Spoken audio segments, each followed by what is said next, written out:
Turnover पूरे एक साल के अकाउंटिंग पीरियड में जितनी भी अमाउंट आ गई है या आने वाली है गुड्स या सर्विस को बेचने से या प्रोवाइड करने से या सर्विस देने से, इसे ही हम टर्नओवर के नाम से जानते हैं।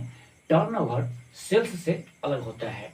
सेल्स जो होता है ओनली गुड्स के सोल्ड करने से होता है, लेकिन टर्नओवर गुड्स के सेल्स करने के साथ साथ सर्विस प्रोवाइड करने से आने वाली जो अमाउंट होती है या आती है वो हमारी टर्नओवर कहलाती है, जिसमें कोई भी एक्सपेंसेस या जो इनकम टैक्स होता है या टैक्स होता है वो लेस नहीं किया गया होता है। तो टर्नओवर जो होता है वो किसी भी बिजनेस के लिए क्या होता है, टोटल रेवेन्यूज, टोटल गुड्स और सर्विस का जो होता है अमाउंट आने वाला होता है। तो that means turnover equal to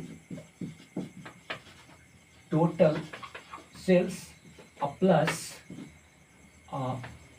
income from या सर्विस से जो मिलने वाला होता है वो चीज होता है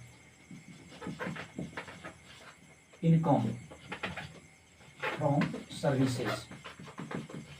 सर्विसेज में जैसे कि रेंट, किराए पर देने के मकान से जो रेंट आती है वो होता है, कमीशन होता है, अप्रेंटिसशिप प्रीमियम होता है। ये जितने भी सर्विसेज होते हैं वो सारे सर्विसेज के आने से देने से जो भी अमाउंट आने वाले हैं वो सारे के सारे टर्नओवर में शामिल होते हैं। तो टोटल सेल्स और इनकम फ्रॉम सर्विसेज वो हमारे टर्नओवर में शामिल होता है। लेकिन सेल्स क्या होता है, सेल्स में ओनली सेल ऑफ गुड्स शामिल होता है। सेल ऑफ गुड्स ये हमारा सेल्स होता है।